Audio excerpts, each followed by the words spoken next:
not related to the civil rights protests that have erupted in many cities this summer. NBC's Tom Costello has been looking into all of this. Hey, Tom, good morning.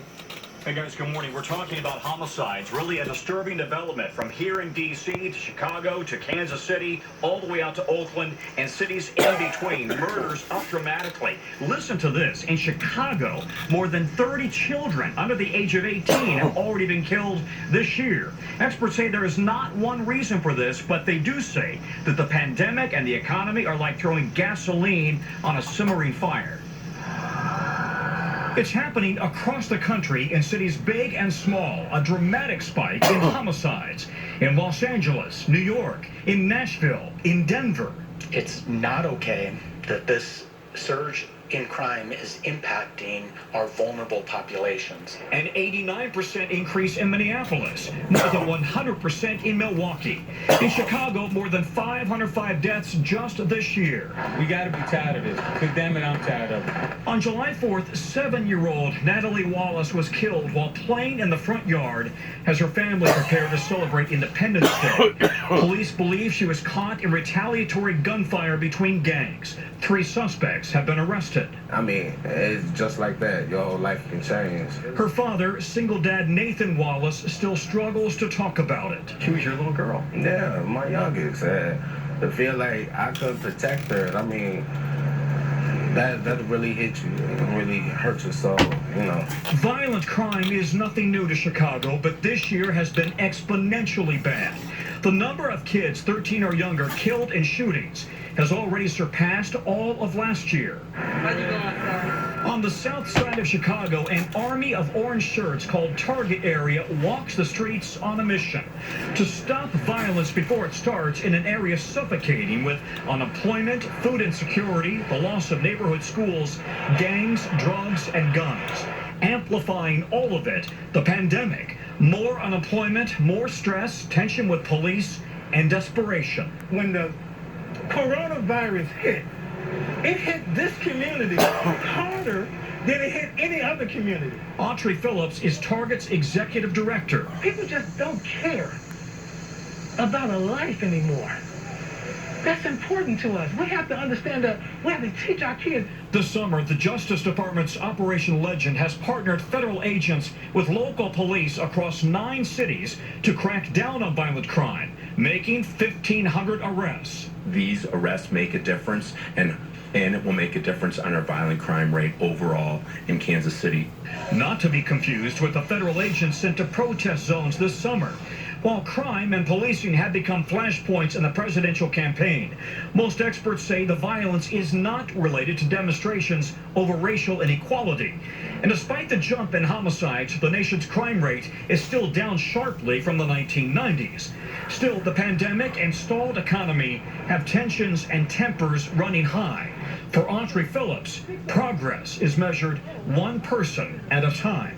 If one of us just helped one person from getting shot, if one of us just helped one person from getting killed, if one of us just helped one person to get back in school, to get off drugs, to get into an anger management program, to get an ID. Yeah, these people on the streets are really doing all they can to make a difference, but they're worried, you guys, that as the weather gets colder in the coming months and people are still forced inside because of COVID, we could see even more violence. Back to you guys. Yeah, Tom, as you talk about the impact of this pandemic on everything you're discussing here, one other concern is the number of young people in these low-income areas that are going back to school online but don't necessarily have all the resources they need. So what role might that play in all of this? Yeah, listen, I heard that repeatedly, both in Milwaukee and Chicago, people saying, listen, people in this neighborhood don't have high-speed internet, right? People in this neighborhood don't have computers necessarily for their kids. In fact, a recent study found that as many as 15 million K through 12 students don't have high-speed internet or computers. So all of that could aggravate the situation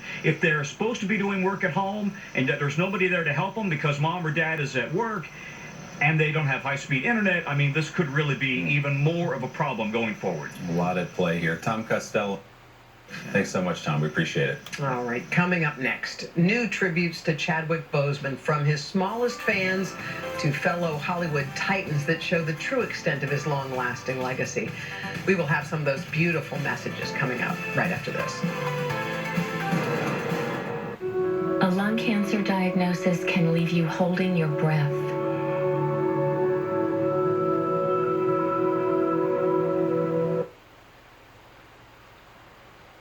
Just coming up right after this. You know, whenever the Bible starts to fulfill itself towards the last days, it starts bringing a lot of awareness in people's hearts, in people's eyes, in people's understanding towards just exactly what is going on. And of course, whenever you have a society that chose, for whatever reason, not to want to support a ministry that did support peace, utopia, and prosperity,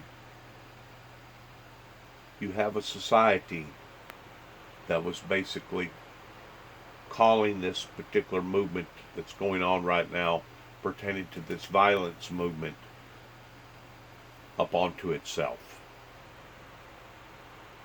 In other words, because of their rebellion, because of the resistance movement, it has brought this upon to all of us. It's one of the saddest things that I've ever had to deal with in my 30-something years as working with the general public, being a messenger, putting out a particular message to the population. It's one of the saddest messages that I've ever had to put out that actually is bittersweet, oxymoron, pertaining to a two-edged sword. Originally the message, and still is, pertaining to the opening of the first seal, pertaining to God's only begotten Son, pertaining to end-time biblical Bible prophecy. But because of the hard-headedness of this perverted nation over here, in 2005, God allowed for me to put out messages towards a bloody road ahead.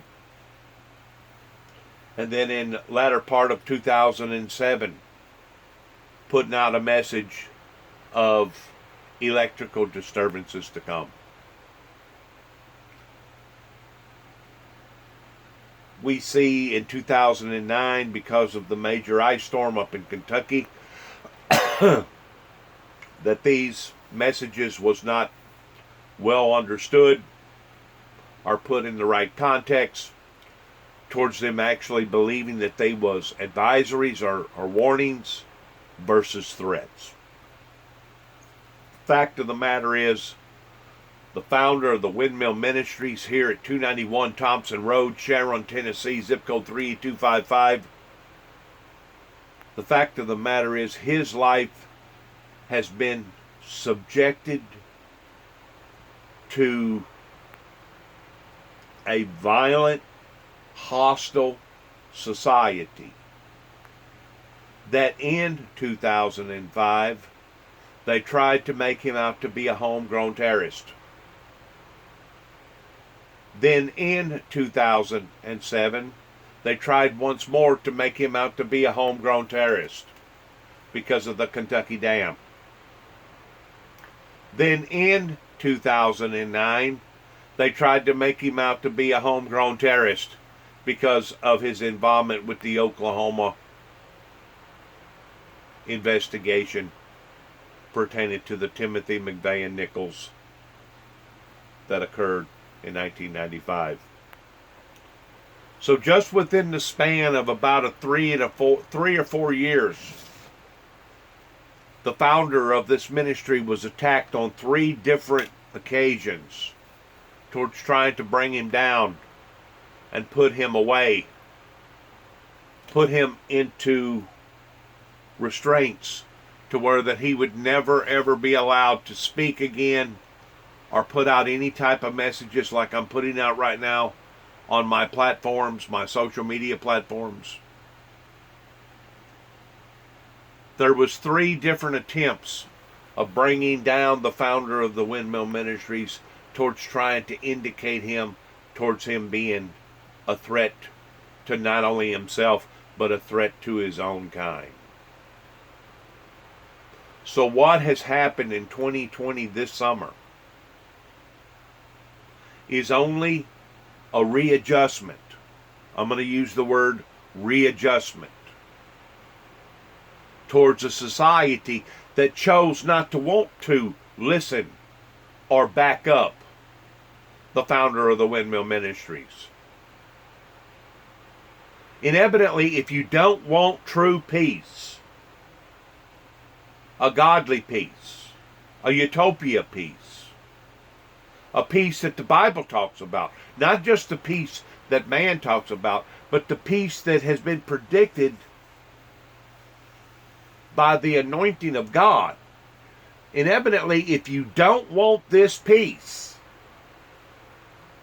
then you want hostility. You want violence.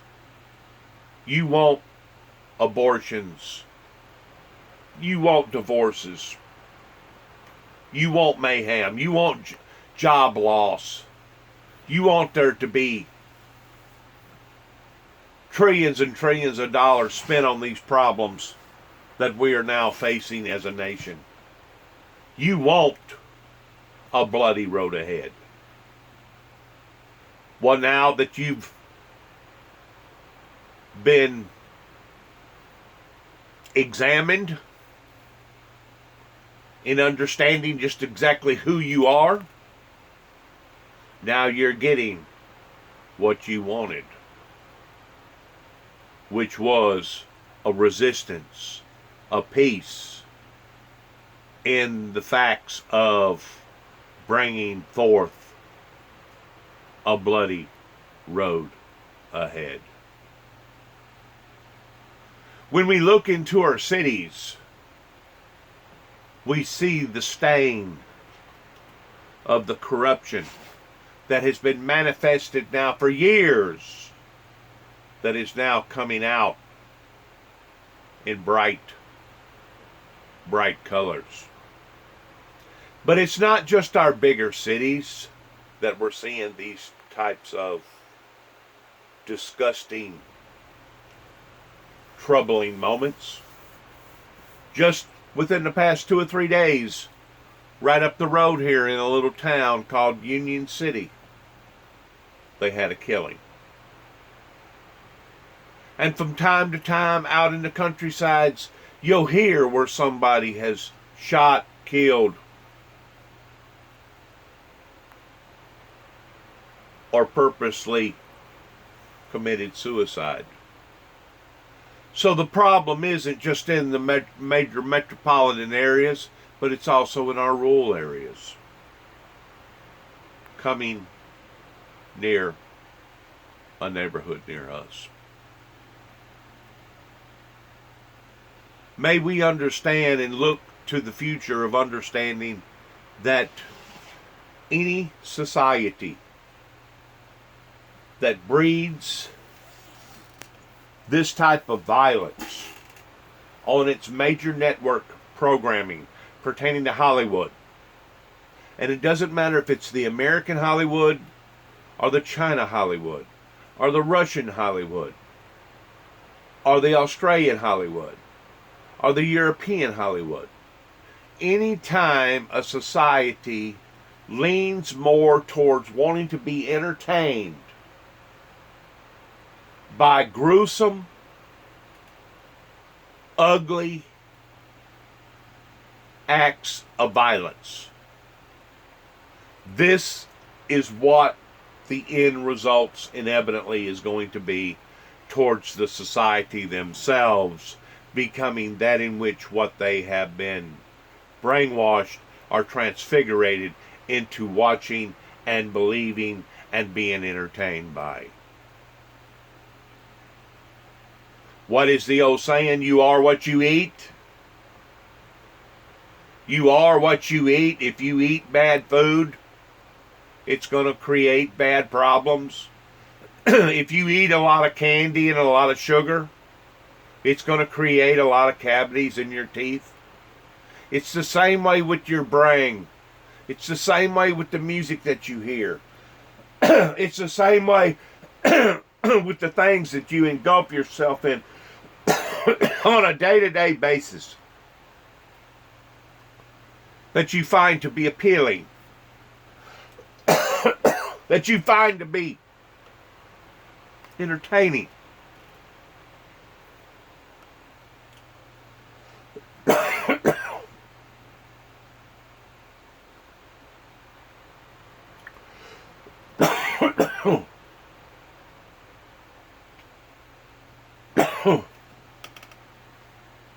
The COVID-19 coronavirus has brought a lot of us to a different sense of reality of what is going on this year. My voice, my place, my position is to continue to tell people that there's still hope. There's still hope if we'll turn from our sinful and wicked ways and do just like the first 4 chapters of Revelations talks about, towards going back and doing thy first works over again. There's still an opportunity for the world to turn around and see that biblical Bible prophecy that has been predicted of occurring pertaining to a revival that will eventually lead into a revolution, not just for America, but for the whole world. There is still that opportunity as long as there's breath in our lungs and we know the difference between right and wrong. So please, as we're ending the reflection of what has occurred this year in 2020, and that was one of the reasons why that I wanted to use this background, because of the reflection coming off of the water's edge. As we look into the reflection of what has occurred this year, let us also remember that God still sits on the throne.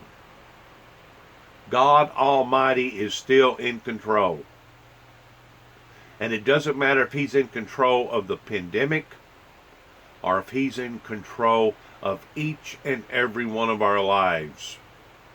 As we reflect of what has occurred this summer, let us remember that there's still hope within the evangelical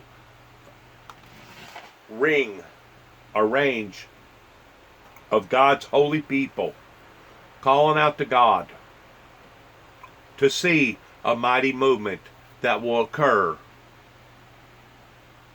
that will change this all around. Thank you from the Windmill Ministries towards allowing for us to be a part of your lives in the videos that we have recorded this year as well as last year, in trying to bring a deeper understanding of the reflections of all of us towards who we are and what we're going through. We have to learn from our mistakes, because if we don't, the lessons of life will be repeated again and again and again.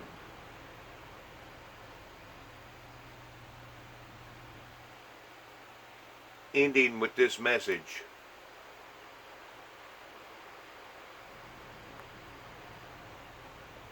Thank you, and good luck to all of us, and shalom.